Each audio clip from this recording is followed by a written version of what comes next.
Good afternoon, everybody. It's Terry Walsh. It is Wednesday, November 4th, the day after Election Day, which I guess now we should call Election Week since we don't have a winner yet, at least as of the time that I'm recording this video. So I guess we'll have to wait a few more days to see who the president is going to be, whether it's a re-election of Donald Trump or the election of Joe Biden. We're all waiting, biding our time to find out who that's going to be.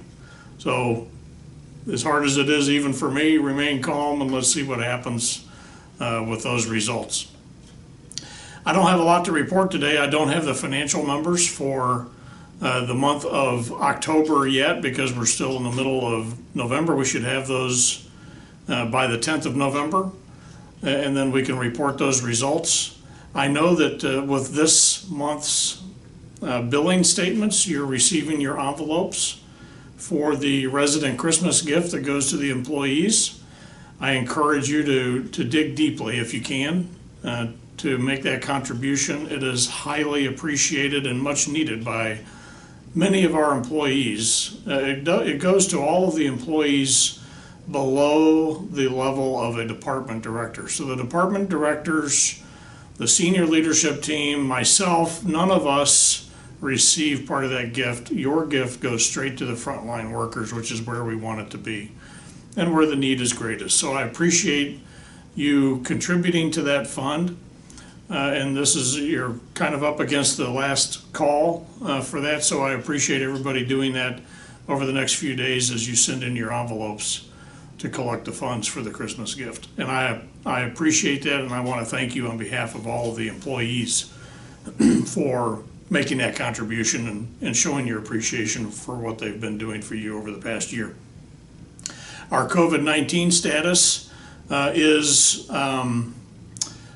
actually improving. Now, we've had several employees, as you know, who've been out quarantining at home either because they had COVID-19 or because they were exposed to a family member that had COVID-19, or they're waiting for a test result and we're suspecting that they might have COVID-19. Well, about half of those have come back now and starting back to work, and we have some more that'll be coming back over the next several days. We haven't had a swarm of additional employees getting COVID-19, praise the Lord. So they are recovering, they're coming back to work. Nobody was deathly ill, and they seem to be getting their health back and coming back to be able to take care of you. As you know, that we are beginning to start up our housekeeping services once again because a lot of the staff that have been at home for any of those three reasons are now coming back into work, and so our housekeeping manpower is getting back up to a point where we're able to start up our housekeeping services for all of you in your apartments and in your villas. So the villas will begin probably next week as we get the last group of housekeepers back into work. As far as residents go, we don't have any residents at Fountain View and assisted living or memory care that are positive for COVID-19. The staff down there and the residents are going through their final round of tests before we're able to open the building back up to tours and visits. And it's looking good in that regard, but we have to wait for the results of one more test that's being taken today in order for us to know whether that building is clear. It's a requirement to have 2 negative tests in a row for employees and residents combined to make sure that we don't have any COVID-19 in that building. And so today is the last of those tests, and it'll take us a couple days to get those results back, but I think we'll be looking good in Fountain View Assisted Living. In the care center, we also do not have any residents with COVID-19. We had a little bit of a scare on our screening test. We had one resident who appeared to be positive on a screening test. Nobody knew where they would have received it from or contracted the coronavirus from because all the employees were clear. And so we had them tested beyond the screening test with one of the normal full-blown comprehensive coronavirus tests, and they came back negative. So it was a false positive the first time. It's now confirmed negative, and so we do not have any residents in the care center who have COVID-19.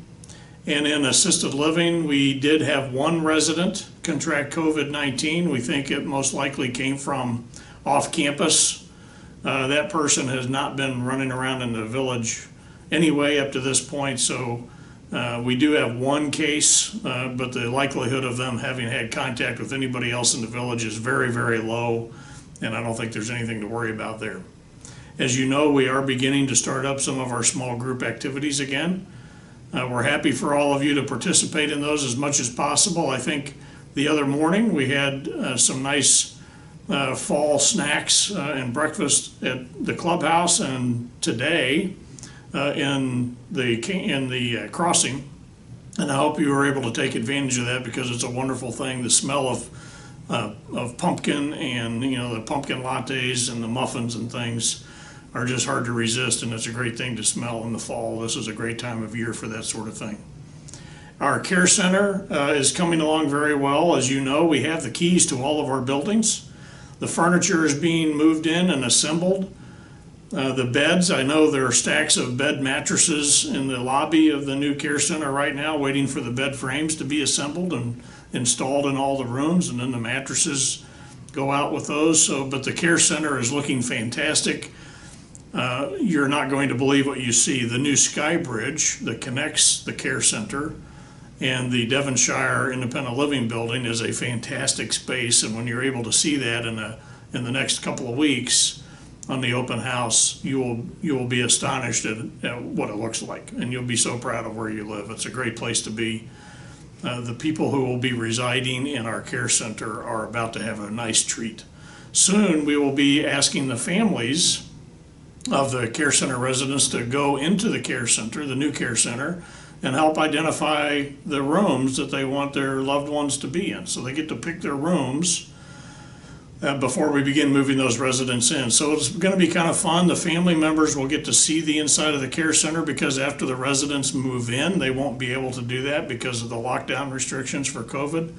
But they will have an opportunity to go in there and look around and see what it looks like and try to select the room for their loved one before we move those residents over there from the current care center. So that'll be fun. That'll be happening later this month. There are dates on the calendar. Stay tuned to those when we'll be able to have an open house for all of you to be able to go into the new care center and see what it looks like. I think you will be very pleased with what you see. Overall, our occupancy is remaining fairly steady at about 89 to 90% across the board.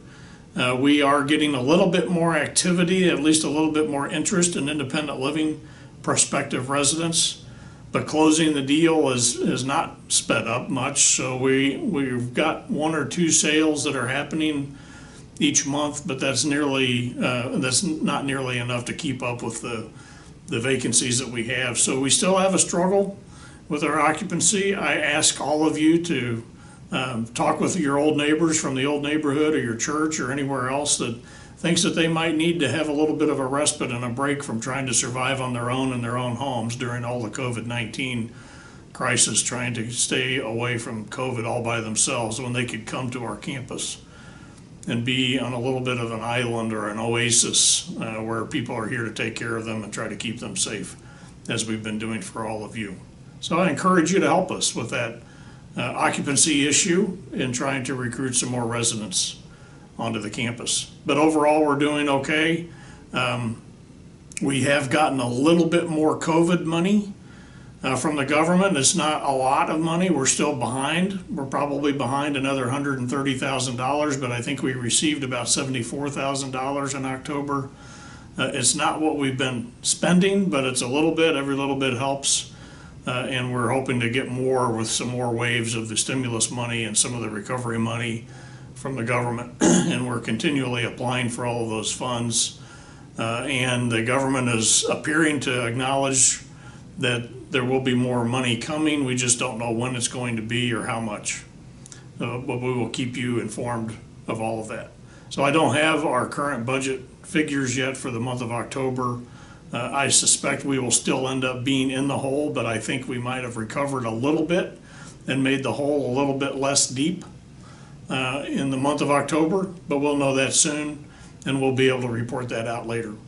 As you know, Bobby Lavrar is now technically the assistant administrator for the care center, but she's still filling in as the Director of Community Life Services until Sarah Corbett gets back from her maternity leave. Sarah Corbett has accepted the position of Director of Community Life Services, which we announced on Channel 900 last week. So she will be assuming the role of Bobby LeVar as soon as she returns from taking care of her brand new baby at home. And I think she returns on the 12th or the 13th of November, and then she'll be taking over as the director there. But I think we all know Sarah. It's a great move. It's a known quantity, and everybody likes Sarah, and I think it's going to be a good opportunity for us to continue moving forward in community life services while Bobby is able to assist Stacy Zurban and the team in the care center as they grow into a larger building in the new care center as it begins to open. I don't have anything else to report. Keep your fingers crossed for the election to go the way you want it to go. I know I'm keeping my fingers crossed for the election to go the way I want it to go. But overall, we should know in the next few days how it's going to happen. Everything is in the mail, so to speak, and they're trying to figure out who's going to end up winning the election. So stay tuned, be patient, and maybe even by the time you watch this video at 2 o'clock today, we might have a little bit more information. But as of this morning, as I'm recording this, there is still no information that's changed since late last night. Have a great day. Good to see you. Happy fall, and we'll see you around the campus. Bye now.